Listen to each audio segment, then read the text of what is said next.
des ressources pour les hommes droits, pas pour tout le monde, pour les hommes droits, pas les hommes gnoka, viongolo, pas pour le corrompu, pas pour l'occultiste, pas pour celui superment intelligent avec 1000 diplômes, mais moralement sale. Bien-aimé, c'est l'heure du choix.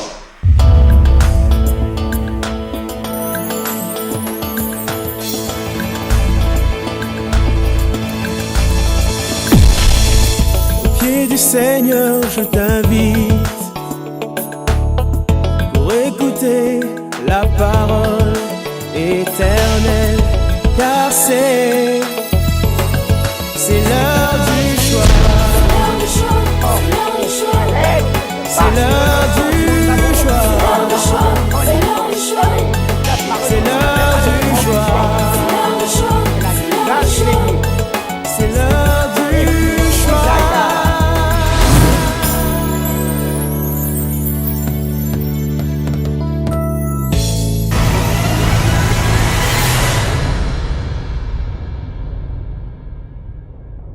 Sans plus tarder, nous lisons la Bible dans Juges chapitre 7, versets 1 à 7. Juges 7, 1 à 7. Nous lisons au nom de Jésus. Jérubbal, qui est Gédéon, et tout le peuple qui était avec lui s'élevèrent de bon matin et campèrent près de la source des Harod. Les camps de Madian étaient au nord de Gédéon, vers la colline de Morée, dans la vallée. L'Éternel dit à Gédéon, le peuple que tu as avec toi est trop nombreux pour que je livre Madian entre ses mains. Il pourrait en tirer gloire contre moi et dire, c'est ma main qui m'a délivré. Publie donc ceci aux oreilles du peuple, que celui qui est craintif et qui a peur s'en retourne et s'éloigne de la montagne de Galade. 22 000 hommes parmi le peuple s'en retournèrent et il en resta 10 000. L'Éternel dit à Gédéon, le peuple est encore trop nombreux, fais-les descendre vers l'eau. Et là, je t'en ferai le triage. Celui dont je te dirai que celui-ci aille avec toi, ira avec toi. Et celui dont je te dirai que celui-ci n'aille pas avec toi, n'ira pas avec toi. Gédéon fit descendre le peuple vers l'eau. Et l'Éternel dit à Gédéon, tous ceux qui lapperont l'eau avec la langue, comme lappe le chien, tu les sépareras de tous ceux qui se mettront à genoux pour boire. Ceux qui lapèrent l'eau en la portant à la bouche avec leurs mains furent au nombre de 300 hommes. Et tout le reste du peuple se mit à genoux pour boire. Et l'Éternel dit à Gédéon, c'est pas les 300 hommes qui ont lappé que je vous sauverai et que je livrerai Madian entre tes mains, que tout le reste du peuple s'en aille, chacun chez soi. Amen. Voici les miracles qui accompagneront ceux qui auront dit Amen à la parole de Dieu. Ils prospéreront à tous égards et ils seront en bonne santé. Alléluia.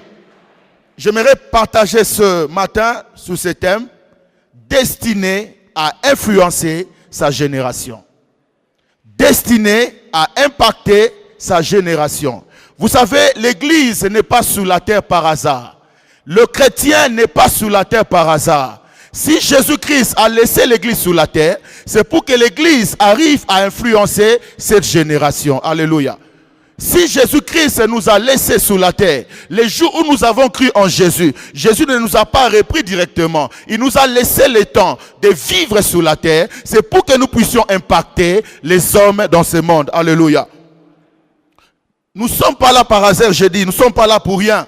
Mais nous sommes sous la terre pour un but, pour impacter notre génération. L'Église n'est pas une œuvre d'art que Jésus a laissée sous la terre pour être admiré des hommes. Non, Jésus-Christ a laissé sous la terre pour l'Église, pour que l'Église puisse avoir de l'impact dans ce monde. Alléluia.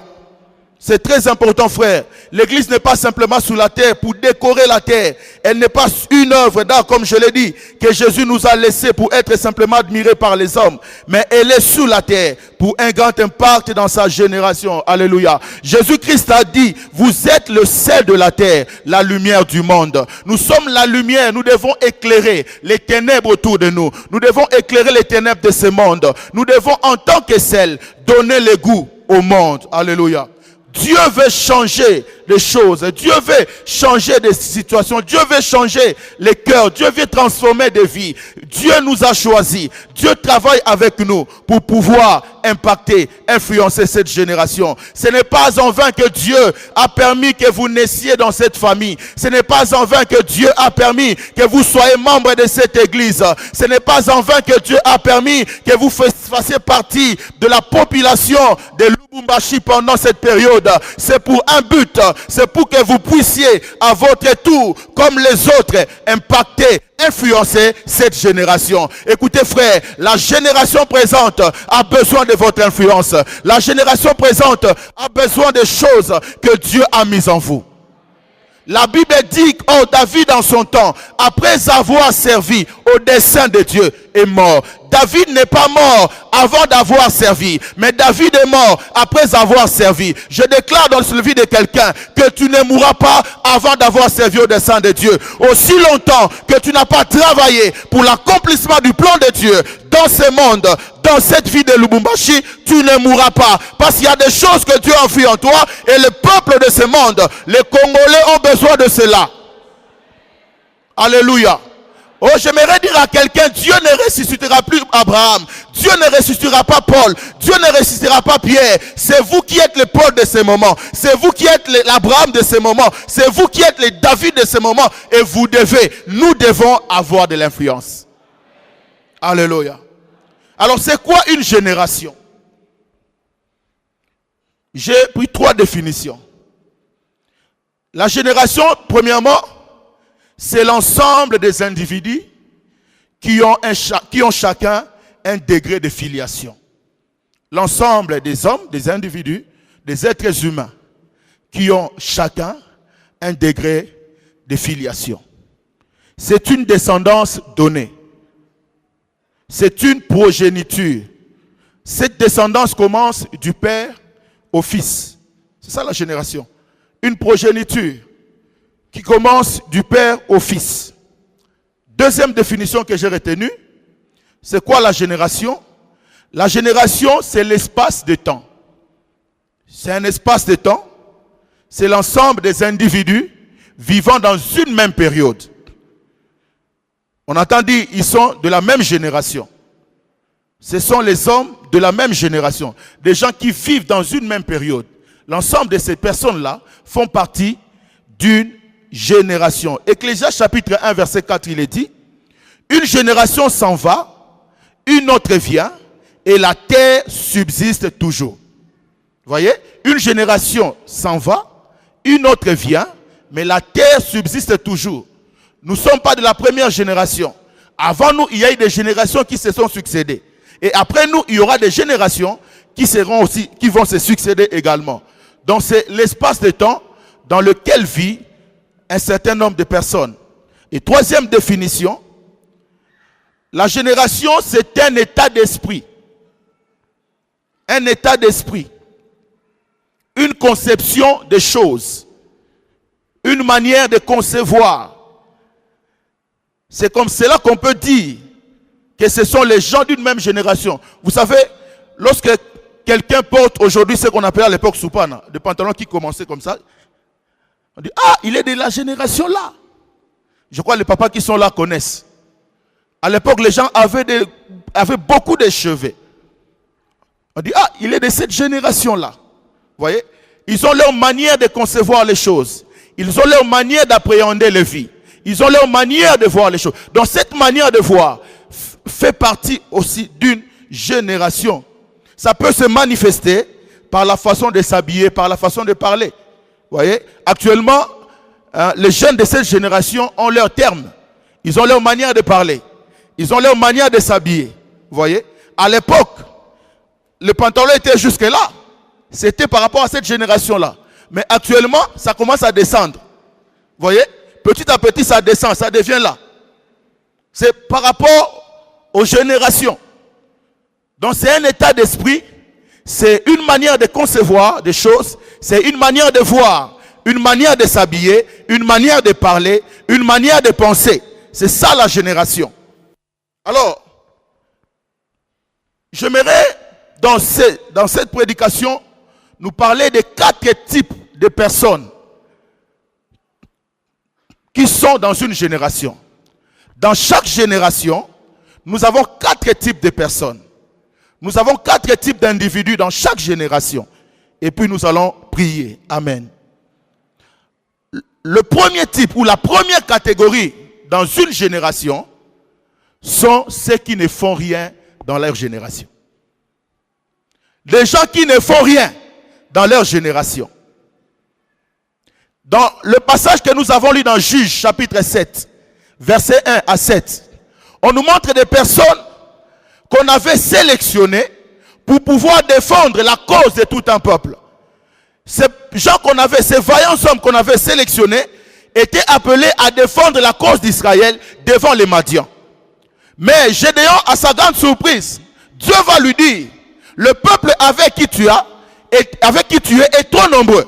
Je ne peux pas te donner la victoire avec ce peuple parce qu'ils sont nombreux, mais tous n'ont pas la même attitude. Il y a dans ces 32 000 hommes, il y a ceux qui ont peur, il y a des craintifs, il y a des peureux. Alors Dieu va dire à Gédéon que tous ceux qui ont peur, que tous qui ont la crainte, tous qui ont peur des Madianites, qui retournent chez eux.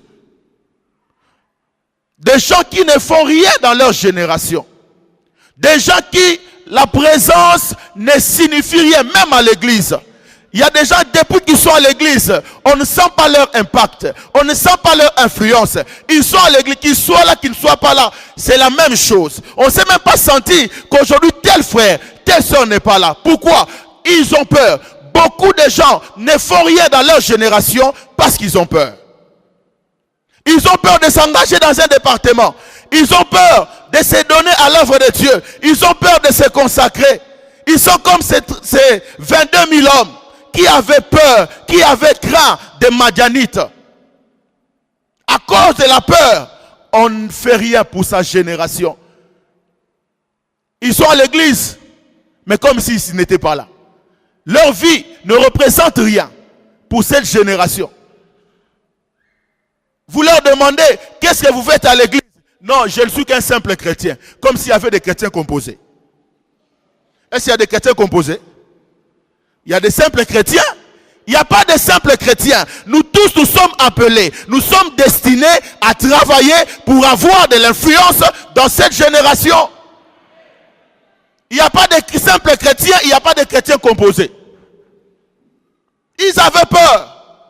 La peur fait que beaucoup de gens n'arrivent pas à s'engager dans l'œuvre de Dieu. Même quand on dit, je souhaite que tu prospères à tous égards. La prospérité, il se dit, non, non, non, là c'est pour les autres. Moi non.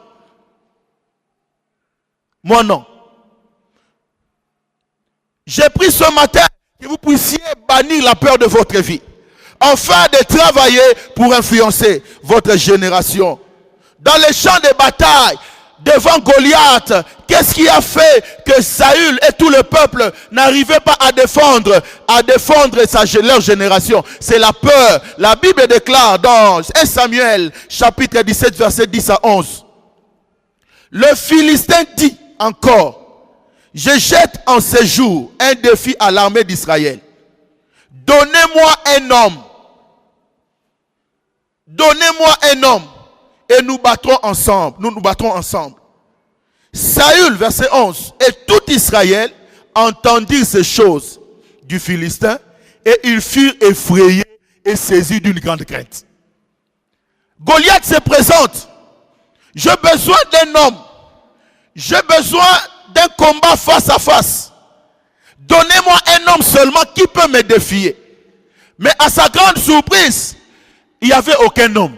Même le roi Saül, lorsqu'il a entendu ce que Goliath était en train de prononcer comme discours, la Bible déclare, Saül et tout le peuple eurent peur. C'est la peur, c'est la crainte qui ont fait que Saül ne puisse pas affronter Goliath. Alors que les femmes, les enfants qui étaient restés à la maison savaient que nos papas sont des vaillants, ils sont dans les champs de bataille, ils vont nous donner la victoire. Mais là, dans les champs de bataille, il n'y avait aucune réaction parce qu'ils avaient peur. Écoutez bien, frère, le combat de Goliath, le combat contre Goliath était d'abord un combat de parole. Avant que David n'utilise l'arme qu'il avait, c'était d'abord un combat de parole. Goliath a d'abord adressé la parole à l'armée d'Israël. Et Saül, lorsqu'ils ont entendu cela, ils ont eu peur. Combien ont peur des paroles simplement? Tel a dit ceci. Mon oncle a dit ceci. À moins que je ne sois pas ton papa. Oui, tu resteras mon papa, mais aucune malédiction n'aura d'effet sur moi. Tu resteras ma tante, tu resteras mon oncle. Mais aussi longtemps que je serai en Christ, je continuerai à avancer. Goliath a lancé des paroles à l'armée d'Israël. Lorsque Saül a entendu cela, et tout le peuple, ils ont eu peur. Parce qu'ils avaient peur, ils ne pouvaient affronter Goliath. La peur, c'est la peur qui a fait que Goliath ne soit pas affronté, qui a fait que Saül et tout le peuple, alors que Goliath avançait, Saül et le peuple reculaient. Mais il y avait un jeune homme, David, lorsqu'il est arrivé, il a entendu la parole, c'est que Goliath disait. Il dit, quel est cet incirconcis? Il va lui lancer une autre parole.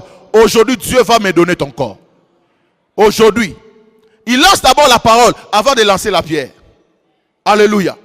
Par sa parole, il a annulé la parole que Goliath avait prononcée. Par sa parole, il a anéanti la puissance de la parole de Goliath. Bien aimé, nos paroles ont un pouvoir. Nos paroles ont un pouvoir. Voilà pourquoi même les sorciers, pour faire du mal à quelqu'un, ils prononcent d'abord les paroles. La dimension du combat spirituel, c'est d'abord la dimension des paroles.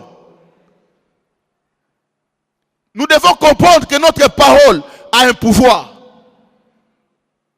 Alléluia. Et David va se présenter. Il va dire à Goliath, je donnerai ta chair aux oiseaux du ciel et aux bêtes des champs. Et David dit aux Philistins, c'est écoutez, tu marches contre moi avec l'épée, la lance et javelot, et moi je marche contre toi au nom de l'Éternel, des armées du Dieu d'Israël que tu as insulté. Aujourd'hui, quelle assurance? Aujourd'hui, l'Éternel te livrera. Voyez, Goliath va dire ceci. Moi, je vais livrer ton corps. Mais David dit, moi, je ne vais pas te livrer. Mais c'est l'Éternel qui me livrera ton corps. Vous voyez que Goliath s'appuyait sur sa force. David s'appuyait sur l'Éternel. Lorsque tu t'appuies sur l'Éternel, la victoire devient inévitable.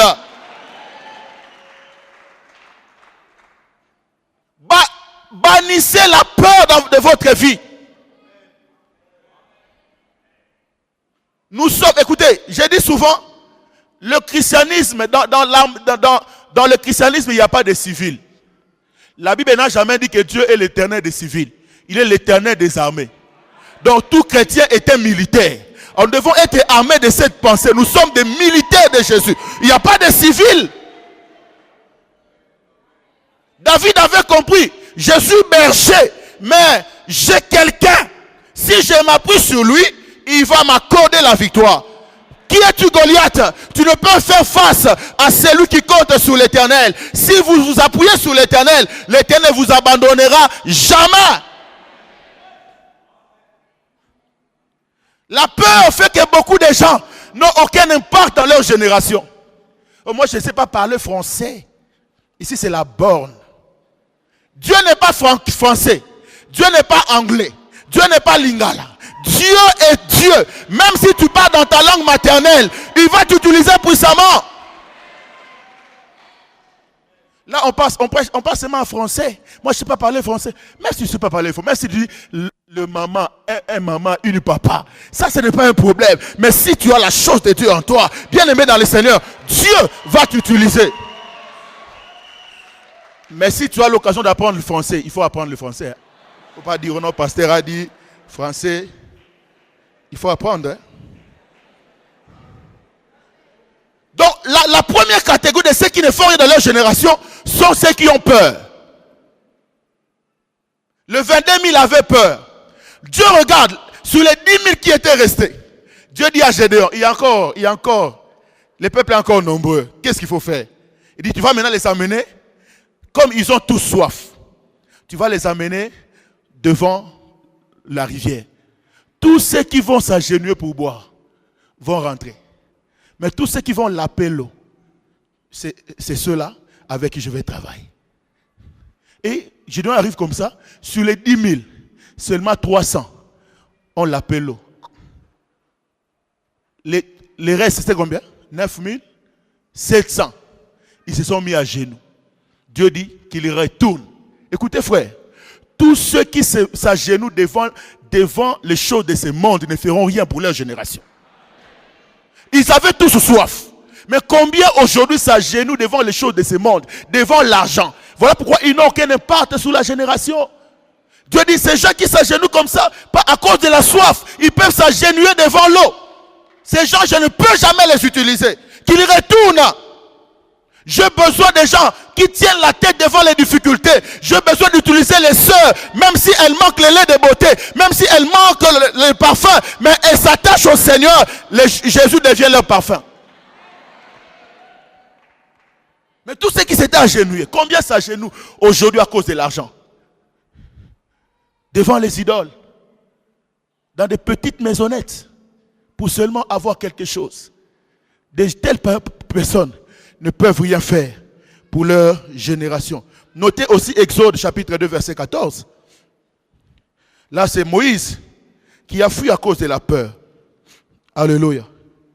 À cause de la peur, il a fui. Alors la deuxième catégorie dans une génération. Première, nous avons dit ceux qui ne font rien pour leur génération. Deuxième catégorie sont ceux qui subissent le poids des autres générations. Des gens qui subissent le poids des autres générations.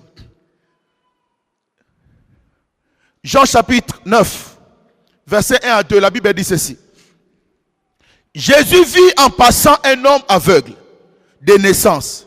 Ses disciples lui firent cette question. Rabbi, qui a péché, cet homme ou ses parents, pour qu'il soit né aveugle? Jésus répondit, ce n'est pas que lui ait péché, ou ses parents aient péché, mais c'est enfin que les œuvres de Dieu soient manifestées en lui. Il rencontre un homme aveugle. Ils vont poser la question à Jésus. Mais pourquoi il est né aveugle? Est-ce qu'il est en train de subir le poids du péché de ses parents? Ou c'est lui-même? Jésus dit non, non, non. Ce n'est pas qu'il est en train de subir le poids des autres générations, non. Mais il est dans cet état pour que les œuvres de Dieu se manifestent dans sa vie. Beaucoup de gens n'arrivent pas à influencer parce qu'ils subissent le poids des autres générations. Il dit, si je suis comme ça, c'est parce que mes parents ne m'ont pas aidé. Mon père ne m'a pas donné l'occasion d'étudier. Voilà pourquoi je me retrouve dans cet état. Vous savez, notre pays, la RDC, nous sommes dans cette catégorie. Jusqu'à présent, il y a des gens qui pensent que si nous sommes comme ça, c'est à cause de la Deuxième République. C'est depuis quand, frère? Si nous sommes comme ça, c'est à cause de tel. Non, frère. Il y a des gens qui subissent le poids des autres générations. Si tu es dans cet état, on dit non, c'est parce que tes parents avaient trafiqué dans l'occultisme. Ils subissent le poids des autres générations. Si la malédiction est dans ma vie, dans ma maison, c'est à cause de ce que mes parents avaient fait, ceux de la génération passée avaient fait. Bien-aimés dans le Seigneur, je crois comme la Bible dit que la malédiction peut être héréditaire. Dans Exode 20, il est dit, Dieu maudit jusqu'à la 4e génération. Alléluia. Je crois aussi que la bénédiction est héréditaire. Il dit, il bénit jusqu'à la 1000e génération. Faites maintenant 1000 moins 4. Qui est plus grand? La bénédiction est supérieure à la malédiction. Alors arrêtez, vous êtes en Christ. La Bible déclare, en Christ nous sommes bénis de toutes sortes de bénédictions dans le lieu céleste. Depuis que j'ai donné ma vie à Jésus, je n'ai plus le droit de subir le poids de génération passée. Même si mon père a trafiqué dans l'occultisme, même si mes grands-parents ont trafiqué dans l'occultisme, ce n'est pas moi. Il est écrit dans la parole de Dieu. On dira plus ces proverbes en Israël, que les parents ont mangé les raisins verts, les dents des enfants ont été agacées. Moi, je n'ai pas mangé les raisins verts, mes dents ne seront pas agacées. Je suis en Christ, je dois vivre de nouvelles choses. Arrêtez de chercher des totems. À moins que vous ne soyez pas en Christ. La Bible dit, si quelqu'un est en Christ, il est une nouvelle créature. Les choses anciennes sont passées. Voici, toutes choses deviennent nouvelles. À moins que je ne sois pas en Christ. Moi, je suis en Christ, tout est devenu nouvel. Ça dit, quand on dit nouveau, tout devient nouvel. Ça dit, vous devenez nouveau dans le temps et dans l'espace. Je vous donne un exemple. Vous allez dans un marché de friperie, Tombola. Vous achetez une chemise. Quand vous prenez la chemise, vous direz, j'ai une nouvelle chemise. Mais en réalité, la chemise n'est pas nouvelle. Elle a déjà existé dans le temps et dans l'espace. On l'a déjà portée, peut-être par Jacques Olive, un blanc là. Peut-être. Il a déjà porté ça. Mais vous prenez, j'ai une nouvelle chemise. En réalité, ce n'est pas une nouvelle chemise. Ce n'est pas ça la vie chrétienne. Vous achetez une occasion d'Europe. Oui, j'ai une nouvelle voiture. Cette voiture-là n'est pas nouvelle. Pour vous, c'est nouveau. C'est nouvelle. Mais dans les temps, ça a déjà roulé. Vous voyez? Mais quand je vais dans une usine où on fabrique les véhicules, ou les chemises, je prends cet habit-là. Donc là, vraiment, cette chemise-là est nouvelle. Et dans les temps et dans l'espace. Parce que je suis le premier à l'utiliser. Vous voyez, j'ai dit, j'ai une nouvelle véhicule. Ça dit, quand vous venez à Christ, vous donnez votre vie à Jésus. Ça dit, Jésus-Christ vous recrée. Donc, il ne vous améliore pas. Il vous recrée. Donc, vous devenez une nouvelle créature. Ça dit, si avant de connaître Christ, votre casier judiciaire était plein. Dès que vous recevez Christ, Jésus efface toute condamnation. Jésus efface tout problème. Votre casier judiciaire devient vide. C'est comme si vous étiez un véhicule, on dira 0 km. Ça dit, vous commencez à exister. Alléluia. Alors, vous n'êtes pas appelé à subir les poids des autres générations. Si dans votre famille, les gens ne réussissent pas, toi tu es différent. Si dans votre famille, le bonheur, la bonne santé n'accompagne pas tout le monde, à partir de toi, Dieu créera une nouvelle génération. Je dis souvent à mes enfants, je dis souvent à ceux qui viennent après moi, vous êtes les hommes les plus heureux, parce qu'à partir de moi, Dieu crée une ligne de démarcation. Tous ceux qui viendront après moi vivront des choses. Il ne faut pas subir les poids des autres générations. Alléluia. Vous savez, je suis rentré dans mon quartier, là où j'ai grandi, à Kinshasa, à Lupen. Alors j'ai trouvé certains vieux. Ils sont toujours comme on les avait laissés. Ils n'évoluent pas. Mais oh, pasteur. Tiens à moi 5. Et ils subissent les poids. Écoutez, laissez-les subir les poids des autres générations. Nous montons, nous avançons, nous prospérons à tous égards. Nous allons de l'avant. Qui vous a dit que votre vie est la suite de la vie de votre papa? Non. Mais non. Si mes parents n'ont pas réussi, je ne dis pas qu'ils n'ont pas réussi, je ne dis pas ça. S'ils n'ont pas réussi, est-ce que cela veut dire que moi je dois échouer? Non. Jamais. Dites à quelqu'un, jamais. Alléluia. 2 Corinthiens 5, 17, il est dit, si quelqu'un est en Christ, je vais lire dans la version parole vivante. Si quelqu'un entre en communion vivante avec le Christ, il devient un homme nouveau. Il est recréé. L'ancien état est dépassé. Ce qu'il était autrefois a disparu. La nouvelle création a déjà commencé. Voici, tout est devenu nouvelle. Je t'annonce une bonne nouvelle. Dites amen, je veux vous annoncer une bonne nouvelle. Ce que tu étais avant de connaître Christ est déjà dépassé. Ça dit, si les sorciers te cherchaient avec ton ancienne identité, ils ne vont pas te trouver. C'est-à-dire quand il se présente, on va couper Yves parce que Yves il doit mourir. Quand il se présente, il trouve qu'il n'y a plus Yves. Jésus va se présenter. Vous cherchez quel Yves? Oh, Yves Bampile, hein? Lequel? Mais celui-là est déjà mort. Hein? C'est lui qui vit. Ce n'est plus lui. C'est maintenant Jésus qui vit sa vie en lui. Et écoutez, bien aimé dans le Seigneur, celui qui a Dieu est immangeable. Est inliamable. Et on vient me dire non, balier frère. Oh, balier frère. Est-ce qu'on peut manger frère? Balier. Non.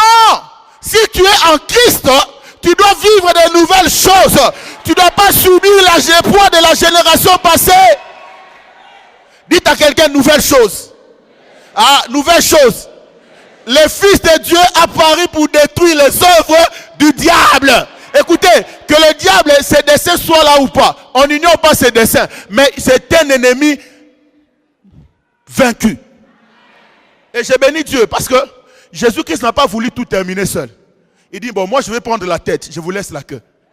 Lui, il écrase la tête, il nous laisse la queue. Ce qui te dérange, c'est la queue. Mais tu as le pouvoir de le saisir par la queue. Et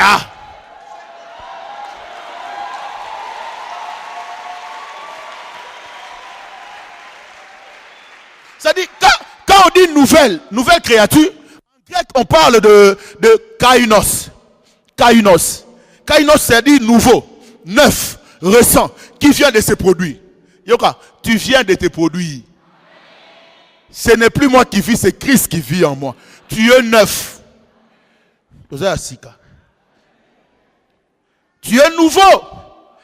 Il dit, en ce qui concerne la forme, tu es nouveau. Nouveau. En ce qui concerne ta vie, tu es une nouvelle personne. Alléluia. Tu ne dois pas subir le poids des générations passées. Si les parents ont mangé les raisins verts, Dieu dit on ne dira plus ces proverbes. Oh non, tu vois, c'est sûr que tu es lié. Non, moi je ne suis pas lié. Est-ce qu'un enfant de Dieu peut être lié? À moins que je ne sois pas enfant de Dieu. En Christ, nous sommes libres. Je peux connaître des problèmes. Je peux passer par des moments difficiles. Mais la Bible déclare, le malheur atteint souvent. Ça peut m'atteindre souvent. Le malheur peut venir. Les problèmes peuvent venir. Les difficultés peuvent venir. Mais ce que je sais, l'Éternel m'en délivrera toujours. Alors arrêtez de vous moquer de moi parce que je passe par des moments difficiles. Non. On dit les malheurs atteignent souvent. Écoutez, et souvent et toujours. Qu'est-ce qui est supérieur? Souvent et toujours. Qu'est-ce qui est supérieur? Alors les malheurs viennent souvent. Ça peut ou ne pas venir. Ça peut ou ne pas venir. Mais toujours, l'Éternel m'en délivrera. Alors arrêtez, refusez de subir les poids des générations passées. Avec la permission du pasteur. Quelqu'un peut dire, je refuse de subir les poids des générations passées. Je prospérerai à tous égards. Comme prospère l'état de mon âme. Amen. En tout cas, nous sommes comme ça.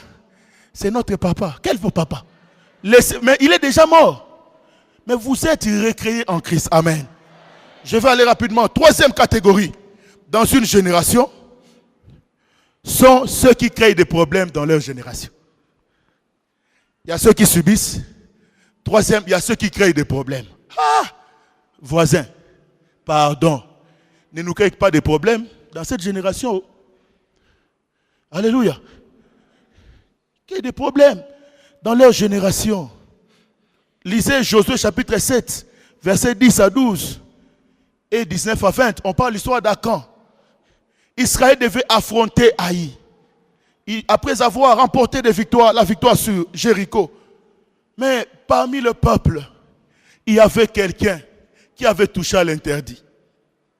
Et la marche de tout un peuple s'est arrêtée parce que quelqu'un a péché. J'ai dit Josué chapitre 7, versets 10 à 12 et 19 à 20. On n'a pas le temps de lire tout ça. Akan, lorsque Josué a remarqué, il a envoyé les espions.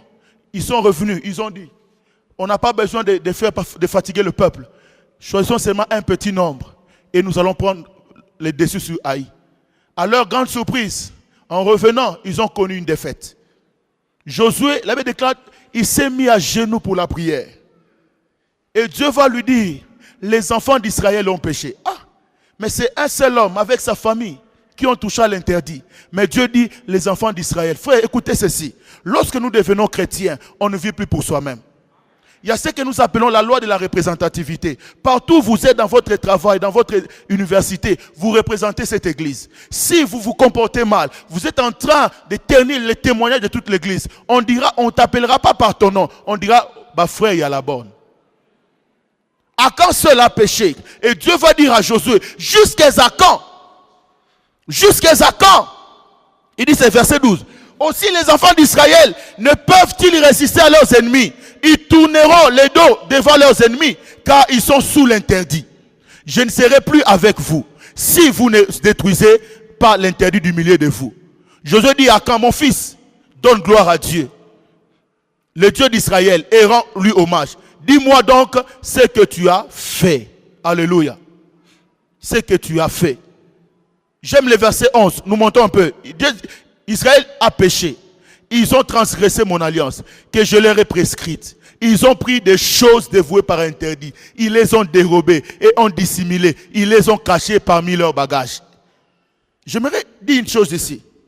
Vous savez, nous avons dit, je souhaite que tu prospères à tous égards et sois en bonne santé. Mais ce matin, j'aimerais que quelqu'un puisse un peu fouiller ses bagages. Qu'est-ce qu'il a dans ses bagages? Dieu dit à Josué, les enfants d'Israël ont pris des choses dévouées par interdit, ils les ont cachées dans leurs bagages. Vous voyez, ils étaient dans la route vers la terre promise, mais certaines personnes avaient des choses dans leurs bagages. Si aujourd'hui, nous faisons la fuite, nous fouillons les bagages de chacun de nous, qu'est-ce que nous allons trouver? Si nous ouvrons les bagages de nos cœurs, qu'est-ce que nous gardons dans nos cœurs? Les bagages de nos pensées, les bagages de nos sentiments, qu'est-ce que nous gardons? Beaucoup de gens prient le Seigneur, beaucoup viennent à l'église, mais dissimulent, cachent des choses dévouées par interdit dans leurs bagages. Voilà pourquoi nous prions, mais nous n'avançons pas, nous ne progressons pas. Qu'est-ce que vous gardez dans votre bagage? Ce que tu gardes dans tes bagages, bien-aimé, cherche, crée des problèmes dans cette génération. Beaucoup de gens gardent le péché dans leur bagage. J'ai entendu une sœur qui dit en lingala, yenanga, lisolora na lola. Awanase. Mais quand elle prie en langue, quand elle prophétise, oh, ange. Mais dans le bagage de son cœur, elle a des choses qu'elle a gardées contre quelqu'un. Ce sont de telles personnes qui créent des problèmes dans leur génération. Bien-aimés dans le Seigneur, la volonté de Dieu, les désirs de Dieu, n'est pas que nous soyons des faiseurs de problèmes dans la génération, mais des faiseurs de solutions. Dieu veut que nous soyons ceux qui apportent la solution dans notre génération. Vous savez, dans l'église, dans ce que nous faisons, nous avons connu des gens. Là, Kisanga, nous avons connu un frère. Le frère se faisait appeler pasteur. Comme il est... Des fois, tu es avec lui, on dit bonjour pasteur, on le salue. Comme il a la masse. Comme nous les Congolais, il faut être pour. Vous voyez? Et le frère, au nom de l'église, elle va, je sais, aller prendre les carburants de plus de $900. Au nom de l'église. Et on voit les gens venir à l'église. Oh non, on est venu prendre l'argent de carburant que le pasteur avait pris. Oh, le pasteur. J'ai appelé le frère. L'église était obligée de payer pour garder les témoignages de l'église. Un moment, je vois une maman venir avec sa fille.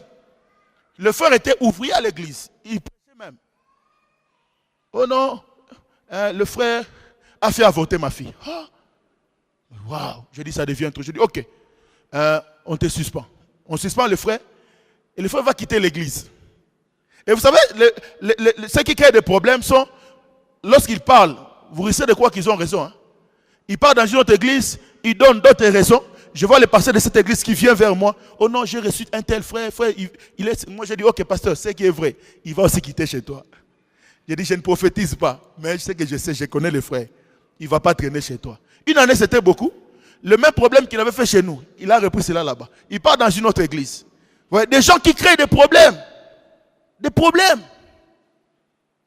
Des gens qui murmurent, ceux qui créent des problèmes murmurent.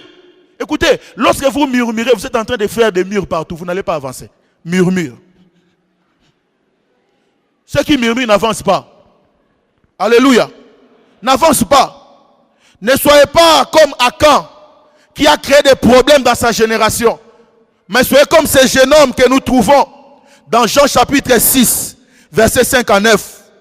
La Bible dit, Jean 6, 5 à 9, il est dit, ayant levé les yeux, Jésus, et voyant qu'une grande foule venait à lui, Jésus dit à Philippe, où achèterons-nous des pains pour que ces gens aient à manger? Il disait cela pour l'éprouver, car il savait ce qu'il allait faire. Philippe lui répondit, les pains qu'on aurait pour 200 deniers ne suffiraient pas, pour que chacun en reçût un peu. Un de ses disciples, André, frère de Simon-Pierre, lui dit, il y a ici un jeune homme, il y a ici un jeune garçon qui a 5 pains d'orge et 2 poissons. Alléluia. Il y a ici un jeune homme. Il y avait un problème qu'on avait posé. Jésus a dit, on doit nourrir ces gens. Mais il y avait qui pouvait apporter la solution? Mais André, j'ai béni le Seigneur pour le pasteur André, qui a su découvrir dans la foule de plus de 10 000 personnes, un jeune homme qui avait le pain. La Bible déclare que ce jeune homme, il y a un jeune homme qui a le pain, 5 pains et 2 poissons. Ce jeune homme, son nom n'était pas connu, mais il avait quelque chose. Écoutez frère, beaucoup de gens courent après les titres, mais vous courez après les pains. Écoutez, ce ne sont pas les titres qui vont influencer le monde. Ce ne sont pas les titres qui donneront la solution au problème, c'est les pains. Il dit, il y a ici un jeune homme, il n'est pas bishop, il n'est pas trichop, il n'est pas tridoc, son nom n'est pas connu, il n'est même pas dans la ceinture rapprochée du pasteur Jésus, mais il a quelque chose. Bien aimé, j'aimerais dire à quelqu'un, si tu as quelque chose, que tu sois connu du pasteur ou pas, que tu sois connu de l'église ou pas, si tu as quelque chose, on va te délocaliser, on va te prendre, on dira dans cette église, il y a une femme, dans cette église, il y a un homme qui a quelque chose. Ce jeune homme n'était pas un faiseur de problèmes, mais faiseur de solutions. Écoutez, les problèmes seront toujours là. Vous savez, lorsqu'on était en primaire, il y avait un cours qu'on appelait problème, n'est-ce pas? Qui connaît ce cours? Déjà, à l'école primaire, deuxième, troisième, quatrième, on vous donne le cours des problèmes. Pour vous montrer que dans la vie est faite de problèmes. Déjà, on vous apprend à résoudre les problèmes dès les bas âges. Qui ne connaît pas ce cours? Qui ne connaît pas ça? À moins qu'on l'ait en primaire. Mais nous qui avons la grâce de passer par l'école primaire. Donc, il y a problème. On donne problème. Données, inconnu, formule, solution. N'est-ce pas? Alors, si toi tu dis, moi j'aime pas ces cours de problèmes, tu ne vas pas réussir. Il faut aimer les problèmes. Ne fouillez pas les problèmes. Il y a des gens qui changent des églises. Oh non, là il y a des problèmes. Si tu fuis les problèmes, tu ne résolveras jamais les problèmes dans ta vie. Alors, ce que j'aime dans ces cours de problèmes, c'est que la solution à ces problèmes se trouve dans ces problèmes-là.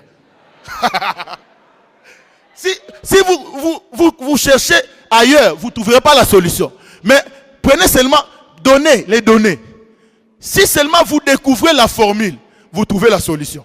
Alors, nous avons la formule, c'est Jésus. Alors, il ne faut pas fuir les problèmes. Jésus est la solution à tous les problèmes. Jésus est la solution. Comme j'ai entendu quelqu'un qui a dit, à Lingala, n'a pas invité ma problème. N'a pas invité ma problème. Inviter des problèmes. Il ne faut jamais fuir les problèmes. Il faut affronter les problèmes. Ne fuyez jamais des difficultés. Il faut les affronter. Vous avez une formule. C'est Jésus-Christ. C'est une formule exclusive. C'est une formule exclusive. Jésus est la seule. Alléluia. Jésus n'est pas le contraire de Satan, non. Si vous dites Jésus est l'opposé de Satan, non, Jésus n'est pas l'opposé. On ne peut pas les comparer. Jamais. Le contraire de Jésus, c'est qui? Satan, non. Satan n'est pas contraire de Jésus. Jésus est créateur, Satan est créature. Et c'est Jésus que vous avez a la solution à tous les problèmes. Alléluia. Bien-aimés dans le Seigneur, les problèmes que vous avez, les problèmes que vous rencontrez ne vont pas vous terrasser parce que vous avez Jésus. Aussi longtemps que Jésus sera votre maître, aussi longtemps qu'il va diriger votre vie, vous allez surmonter les problèmes. Vous allez surmonter les problèmes. Vous allez surmonter les problèmes à cause de ce que vous avez. Vous savez, bien-aimés dans le Seigneur, celui qui a le pain n'a pas peur de la sécheresse. Pendant que tout s'agitait, ce jeune homme avait le pain, il était calme. Il n'avait pas dit, pasteur Amani, il y a la prédication ici. Pasteur, regarde-nous. Moi comme ça, je vais te regarder jusqu'à... Tu ne prêcheras jamais. Si tu as le pain, sois calme. Travaille la dimension de Dieu que tu as. Et on te cherchera au temps marqué. Ce jeune homme n'a pas commencé à faire des publicités, de faire des affiches. Venez ici, il y a les plus grands prophètes qui a 5 pains et 2 poissons. Il n'a pas dit, ah, vieux André, vraiment, toi qui es proche de Jésus, tu n'as pas le pain, vieux André, vieux Barthélemy. Non! André a su découvrir que ce jeune homme a quelque chose. Ne soyez pas de ceux qui créent des problèmes dans cette génération. Soyez de ceux qui donnent la solution. Soyez de ceux qui contribuent à l'avancement de l'œuvre de Dieu. Pas de ceux qui murmurent. J'ai compris dans mon expérience, souvent ce sont des gens qui ne donnent rien qui murmurent. Les gens qui ne donnent rien, ce sont eux qui murmurent, qui sont là.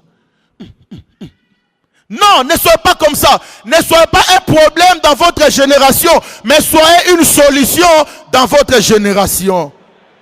Et nous terminons, la dernière catégorie sont ceux qui impactent réellement leur génération. Il y a ceux qui ne font rien dans leur génération. Il y a ceux qui subissent les poids des autres générations. Il y a ceux qui créent des problèmes dans leur génération. Il y a ceux qui impactent réellement leur génération. Ma prière ce matin est que vous fassiez partie de cette catégorie. Noé a marqué sa génération par sa qualité de vie. Job a marqué sa génération. Abraham a marqué sa génération. Tu peux aussi marquer ta génération. Ce n'est pas encore tard. La Bible dit, pour tous ceux qui vivent, il y a de l'espérance. Si jusqu'à présent, tu penses que tu n'as encore rien fait, tu es encore en vie, tu peux faire quelque chose. Alléluia. Dieu t'a appelé, Dieu t'a destiné à impacter ta génération. Prospère à tous égards pour impacter la génération. Ce n'est pas pour agrandir l'ego, le moi. Non, non, non, non. Dieu ne nous bénit pas pour que l'orgueil puisse augmenter. Non, Dieu nous bénit pour impacter les autres. Si Dieu impacte ta vie par la richesse, pour que tu impactes aussi la vie des autres. S'il impacte ta vie par une vie de consécration, que tu impactes la vie des autres. Ce n'est pas pour que le moi puisse se glorifier, mais c'est pour que cette génération, dans le siècle présent, des hommes reconnaissent que nous marchons avec le Seigneur. Est-ce que quelqu'un peut baisser sa tête dans la prière? Merci frère, que Dieu te bénisse aussi. Nous allons prier. Vous êtes dans quelle catégorie? J'aimerais d'abord, avant que les personnes ne viennent prier pour ces gens que je vais appeler, demander à chacun de pouvoir dire merci à Dieu pour sa parole. Que chacun regarde sa vie. Qu'est-ce qu'il fait dans sa génération? Qu'est-ce que vous êtes en train d'avoir comme impact dans cette génération? Qu'est-ce que vous laissez après vous? Savez-vous pourquoi vous êtes là? Pourquoi dans ce temps Dieu a permis que vous soyez dans cette ville et dans cette église? S'il y a des gens qui ont peur, qui ne font rien dans leur génération parce qu'ils ont peur, peut-être ils sont complexés. Comme Gédéon, il dit, je suis le plus petit, ma famille est la plus pauvre. Tu veux dire, Seigneur, j'aimerais bannir la peur en moi et m'engager à influencer ma génération. Tu vas t'élever là où tu es. Alléluia. Et j'aimerais dire à quelqu'un, tu ne peux jamais influencer ta génération si Jésus n'a pas influencé ta vie. Tu n'as jamais donné ta vie à Jésus. Tu ne feras rien dans cette génération. Tu veux donner ta vie à Jésus. Tu veux ouvrir ton cœur, lui dire, Jésus, viens, entre dans mon cœur. Tu vas t'élever là où tu es. Dans cette salle, il y a des gens qui sont en train de subir les poids des autres générations. Et tu te dis, si je suis comme ça, c'est à cause de ce que mes parents ont fait. Ils ne m'ont pas donné l'occasion d'être ce que je dois être. J'aimerais que Dieu me réponde. Tu vas t'élever également. Je ne veux plus subir le poids des générations passées. Je refuse de subir le poids des générations passées. Je refuse cette dimension dans ma vie. Et quelqu'un qui veut dire, moi, je veux réellement impacter ma génération. J'ai déjà fait quelque chose, mais j'aimerais encore aller plus loin avec le Seigneur. Tu vas aussi t'élever. Alléluia. J'aimerais encore aller plus loin. Chanterai ta fidélité, Emmanuel. Chanterai ta fidélité, Emmanuel. Emmanuel. Emmanuel. Bien-aimés, merci d'avoir suivi ce message. Aujourd'hui, si vous entendez sa voix, n'endurcissez pas votre cœur. Jésus vous aime. Nos prédications sont en continu sur notre site web qui est www.labornelouchi.net. Vous pouvez aussi nous écrire aux adresses électroniques suivantes: lepasteur@labornelouchi.net, guillamani@gmail.com. Pour toutes vos requêtes, écrivez-nous à l'adresse électronique suivante: requêtes@labornelouchi.net. Et si vous désirez nous contacter, appelez-nous au numéro suivant: 099 99 56 891. Through the power